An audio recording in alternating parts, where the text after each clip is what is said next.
Oke. Yang ada cuma 0,2 itu kan bikin mati, 150 baru bikin mati.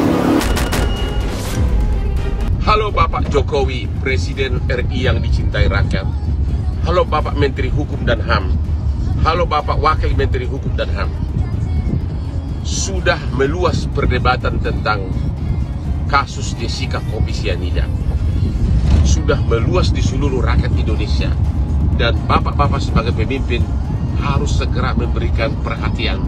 Segera bentuklah tim untuk mempelajari tindakan hukum apa yang bisa dilakukan oleh pemerintah Indonesia. Nah, banyak netizen atau masyarakat yang awam hukum melihat ini sebuah keganjilan. Udah jangan dengerin lah itu mah, semuanya bullshit itu.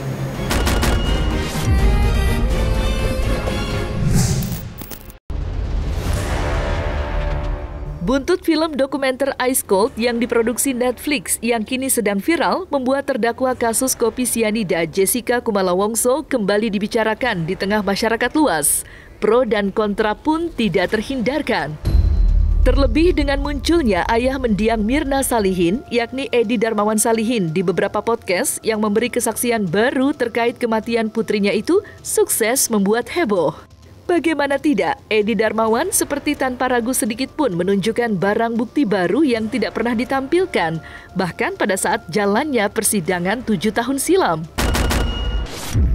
Tidak hanya itu saja, ucapan Edi Darmawan yang dianggap penuh kontroversi, mengingat dalam pernyataannya belum lama ini yang ia sampaikan dalam salah satu vlog dengan jurnalis senior Karni Ilyas juga tidak luput menjadi perdebatan. Lantas, seperti apa tanggapan pakar ekspresi Kirdi Putra melihat alam bawah sadar ayah mendiang Mirna itu saat menjawab kehebohan kasus kematian anaknya 7 tahun silam yang kini kembali diperdebatkan? Kalau yang ditampilkan di dia, itu ekspresi yang gini ya, kita perlu paham dulu bahwa Pak Darmawan dari dulu, dari pertama-tama dulu, waktu dengan Karni Ilyas, di ILC kalau nggak salah waktu itu, dia itu memang gayanya memang seperti itu, kayak orang belagu, sengak, kayak gitu, ya ceplas-ceplos. Sebetulnya bukan belagu sih, itu ceplas-ceplos aja, nggak banyak, nggak. Kalau ngomong tuh nggak pakai saringan lah. Kenapa? Ya karena saya juga di situ waktu itu bareng Pak Darmawan, duduknya di sebelah saya masih ingat banget. Dan dia memang pede. Kenapa? Karena dia punya data. Ada beberapa data yang saya lihat sendiri di handphone dia karena dimainin di samping saya curi pandang ke dia, dan dia memang lengkap, cukup lengkap. Wajar kalau dia tanda petik jadi agak sombong gitu. Buat saya ketika dia mengucapkan gitu, dia mengucapkannya dengan santai ya. Dia sambil nunduk terus sambil nyari videonya itu, dia ngomong, saya nggak mau dia dihukum mati, saya biar seumur hidup aja di penjara, biar dia tersiksa gitu. Itu adalah sekali lagi, dia sudah tidak meledak-ledak ketika zaman dulu ya.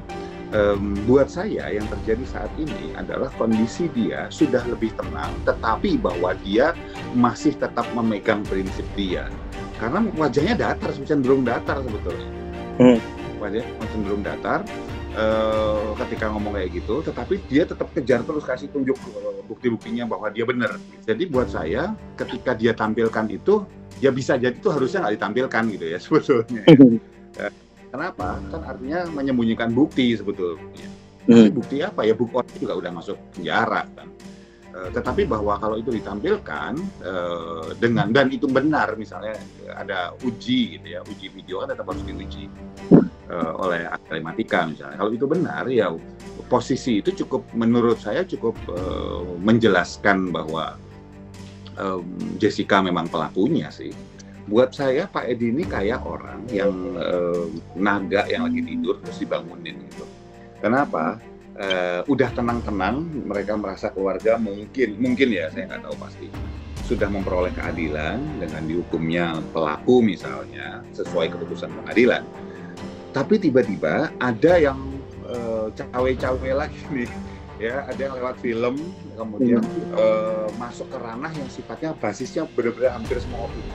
Nah, logikanya kan sederhana sebetulnya. Satu, udah film itu cuma isinya opini, nggak ada fakta yang benar-benar fakta terukur dan bisa dibuktikan yang jelas gitu.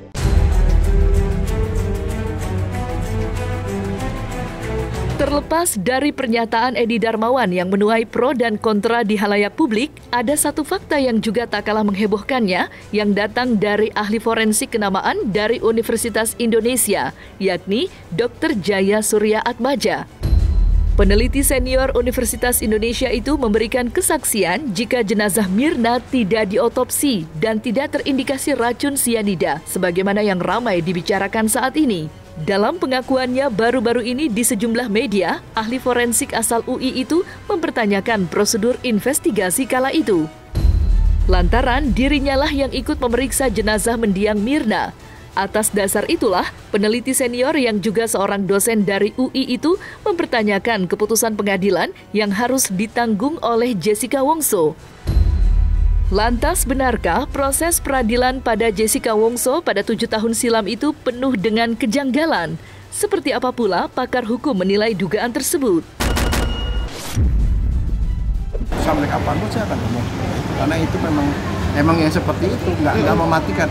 0,2 itu tidak pernah mematikan. Mematikan kalau 150 mg dalam lambung. Kalau 150 mg kan pasti kecium baunya. Saya tidak cium bau. Iya. Dokter yang buka si Mirna 2 hari kemudian tidak mencium bau, jadi tidak ada. Dan yang bilang nggak ada bukan saya, puslapor. Saat 75 menit setelah dia meninggal, di isi lambungnya diambil sama dokter di Abdul Waluyo, hasilnya negatif. Puslapor yang ngomong nggak ada. Kalau nggak ada ya berarti nggak ada. Dok, soal udah gitu 3 hari kemudian ada 0,2. Kalau nggak ada jadi ada, itu kan jadi ajaib. Ajaib nggak? Kalau yang ada adalah ada, terus kemudian dia hilang karena menguap. Tapi kalau nggak ada jadi ada. Yang ngomong nggak ada, yang jadi 0,2 aja orang puslapor. Buat saya. Iya, karena udah 2 hari dan sifatnya sianida itu menguap. Dan nih yang Om tadi juga lupa ngomong. Ya itu memang gejala. Jadi kita bilang orang ini keracunan sianida kalau ada 3 minimal gejala. Pertama dia mukanya biru, merah. Yang kedua ada baunya yang kita bisa cium, dan yang ketiga lambungnya merah. Itu 3-tiganya kagak ada. Dan kemudian yang bikin kita bilang ini racun apa enggak, ketemu racun di dalam lambung dan ketemu tiosianat di dalam hati, darah dan urin. Itu nggak ada semua. Yang ada cuma 0,2 itu kan bikin mati. 150 baru bikin mati. Setelah sianida masuk ke perutnya Mirna, dia bilang, itu orang kelihatannya nggak mau terlalu disorot, tapi dia jagoan UI. Itu akan menimbulkan tiosianat namanya. Tiosianat itu 900 lebih cepat dari oksigen. Bayangin, serem nggak tuh? Makanya Mirna ngomong detik kan tuh tek gini rambut gublek aja ke belakang. Nah, coba nanti di googling aja. Apa itu tiosianat? Apa akibatnya kepada orang yang minum sianida? Begitu dong. Ya gini, saya udah ngomong itu waktu di pengadilan, saya udah ngomong. Iya. Udah jangan dengerin lah itu mah. Semuanya bullshit itu. Nah, banyak netizen atau masyarakat yang awam hukum melihat ini sebuah keganjilan. Tapi memang yang harus dikritisi adalah yaitu ketidakprofesionalan dari investigasi itu sendirilah yang menyebabkan adanya keraguan dari netizen dalam hakim memutus bahwa Jessica lah yang bersalah. Artinya seluruh prosedur tidak bisa di-skip. Di dalam proses ini otopsi tidak dilakukan secara sempurna. Ahli sudah menyatakan itu. Nah, kejanggalan-kejanggalan itulah yang menyebabkan netizen termasuk saya menjadi tidak yakin apakah yang disaksikan oleh jaksa penuntut umum itu benar-benar yang menyebabkan putusan itu memang harus 20 tahun itu benar apa adanya. Penuh keraguan. Kemungkinannya ada, besar atau tidaknya kurang tahu juga. Kenapa? Karena pada dasarnya dorongan masyarakat untuk menegakkan keadilan itu dapat menuntut pemerintah membuka kasus itu kembali. Kasus kopi sianida yang kini sedang ramai menjadi perhatian publik, terutama di media sosial, turut menyinggung nama Presiden Joko Widodo. Pasalnya, akun resmi media sosial orang nomor 1 di Republik ini dibanjiri tagar Justice for Jessica. Warganet dengan tegas menuntut kasus kematian Mirna kembali dibuka demi tegaknya keadilan, selain dari viralnya film dokumenter Ice Cold yang diproduksi Netflix. Dorongan warganet yang ramai-ramai membanjiri kolom komentar akun resmi Presiden Joko Widodo dengan hashtag Justice for Jessica juga datang dari himbauan pengacara kondang Hotman Paris Hutapea. Lantas, benarkah tujuan Hotman yang ikut bersuara bukan hanya untuk membela Jessica semata mencari popularitas, melainkan ingin memperjuangkan dan memperbaiki proses penegakan hukum di Indonesia yang condong tajam ke bawah, tanpa mengindahkan prosedur hukum yang semestinya? Halo Bapak Jokowi, Presiden RI yang dicintai rakyat. Halo Bapak Menteri Hukum dan HAM. Halo Bapak Wakil Menteri Hukum dan HAM. Sudah meluas perdebatan tentang kasus Jessica kopi sianida. Sudah meluas di seluruh rakyat Indonesia. Dan bapak-bapak sebagai pemimpin harus segera memberikan perhatian.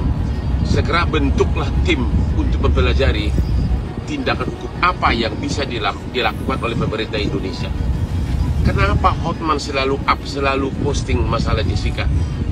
Tujuan utama bukan membantu Jessica. Tapi selama saya praktek pengacara, terutama akhir-akhir ini, saya melihat yang banyak terdakwa korban karena tidak diterapkan minimum 2 alat bukti pasal 183 KUHP. Banyakan yang menjadi korban masuk penjara divonis bersalah dari kalangan menengah ke bawah, khususnya ekonomi yang tidak mampu menyewa pengacara, yang tidak mampu berjuang, bahkan untuk makan aja nggak cukup. Tapi begitu masuk vonis walaupun tidak bukti 2 alat bukti. Jadi saya berjuang untuk menerapkan hukum itu secara konsekuen. Kalau yang jadi terdakwa itu adalah orang kaya, seperti baru-baru ini ada seorang pengacara kaya, langsung vonis bebas kan, alasan saksinya cuma 1, tidak ditemukan 2 alat bukti. Sementara dari kalangan miskin, rakyat jelata, sering divonis walaupun 2 alat bukti tidak dipenuhi. Jadi saya berjuang untuk perubahan hukum di Indonesia. Sudah waktunya Bapak Presiden dan Bapak Menteri terkait untuk segera bertindak. Kalau bukan sekarang, kapan lagi? Ini kan suara rakyatmu yang sudah jadi perdebatan secara nasional. Ingat, selamatkan para terdakwa yang memang tidak mampu secara ekonomi menolong dirinya maupun menyewa pengacara. Jadi bukan hanya kasus Jessica, sudah terlalu banyak kasus seperti ini. Saya tetap memperjuangkan agar pasal 183 KUHP harus diterapkan dalam semua kasus, yaitu harus ditemukan 2 alat bukti. Itu saya tetap bersuara karena terlalu banyak ekonomi lemah yang jadi korban. Jadi saya tidak berjuang untuk mencari popularitas. Saya sudah kaya, saya sudah sangat terkenal. Saya berjuang itu Hotman 911 karena saya melihat terlalu banyak putusan pengadilan yang tidak berdasarkan 2 alat bukti, tapi mengirimkan orang ke penjara.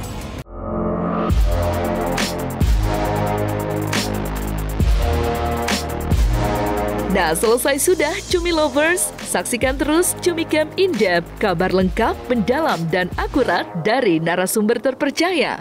Dan jangan lupa untuk like, subscribe, dan juga share channel YouTube Cumi Cumi.